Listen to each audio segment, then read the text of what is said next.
Hello student, आज हमारी हिंदी साहित्य की क्लास नंबर 14 है। देखिए 13 क्लासें हमारी हो चुकी हैं जिनमें हमने आदिकाल को PYQ के साथ कंप्लीट कर लिया है। आज से भक्ति काल शुरू होगा। अगर आप ये क्लासें देखते हैं तो आपका हिंदी साहित्य का प्रश्न यहाँ से बाहर नहीं जाएगा और इसके साथ साथ आपको NCERT भी करनी है। तो फिर चलिए आज हम करेंगे भक्ति काल को शुरू।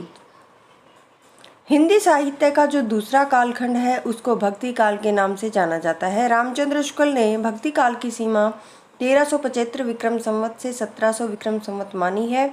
नगेंद्र ने 1350 से 1650 ईस्वी मानी है।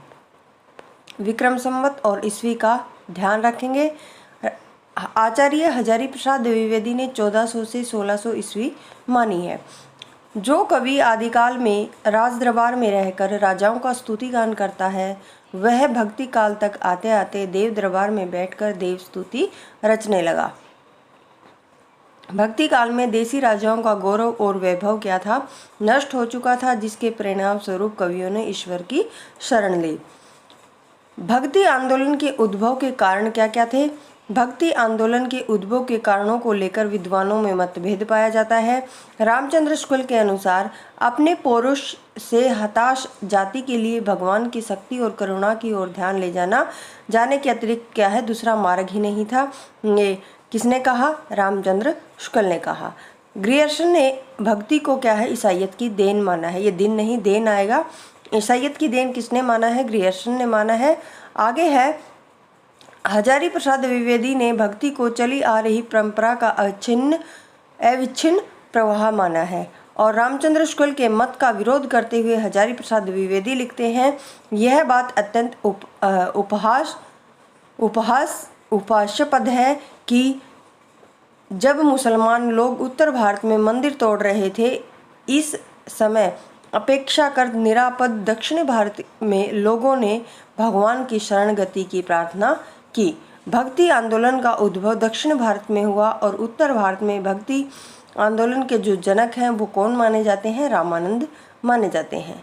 दक्षिण भारत में भक्ति का जनक किसको माना जाता है? आलवार संतों को, और उत्तर भारत में रामानंद को माना जाता है। आलवार संतों की जो संख्या वो 12 है और आलवार संतों में एक अंदाल नाम की क्या है, कवित्री हुई है जिसे दक्षिण की मीरा के नाम से जाना जाता है। आलवार संतों में षटकोप नाम के एक संत थे जिन्हें विष्णु का अवतार भी माना जाता है और नकमालवार को राम की पादुका का अवतार मानते हैं। आलवार संतों के पदों का संग्रह नाथ मुनि के दिव्य प्रबंधम शीर्षक से किया। भगत शब्द का सर्वप्रथम उल्लेख श्वेतर उपनिषद में मिलता है। आगे है हिंदी साहित्य में जो काल भक्ति काल के नाम से जाना जाता है, इतिहास में वह सल्तनत काल नाम से जाना जाता है। भक्ति साहित्य एक राष्ट्रव्यापी साहित्य था जिसने सभी धर्मों और वर्गों के लोगों को प्रभावित किया। बच्चन सिंह ने भक्ति आंदोलन को पहला भारतीय नव जागरण कहा है। रामविलास शर्मा ने भक्ति को लोक जागरण की संज्ञा दी है। देखिए बच्चन सिंह ने पहला भारतीय नव जागरण बोला है और रामविलास शर्मा ने क्या बोला है? लोक जागरण काल। भक्ति के पहले आचार्य कौन है? रामानुज है। ये माने जाते आएगा, रामानुज माने जाते हैं। वैष्णव मत की रक्षा करने वाले शंकराचार्य को प्रच्छन्न बोध कहते हैं। वैष्णव भक्ति के प्रमुख संप्रदाय 4 हैं। श्री संप्रदाय, इसके जो आचार्य कौन है? रामानुजाचार्य है। माधवा या फिर ब्रह्म संप्रदाय मध्वाचार्य। रुद्र संप्रदाय विष्णु स्वामी। निम्बार्क हंस या सनक एक ही संप्रदाय का नाम है और इसके जो संस्थापक हैं वो कौन है? निम्बार्काचार्य।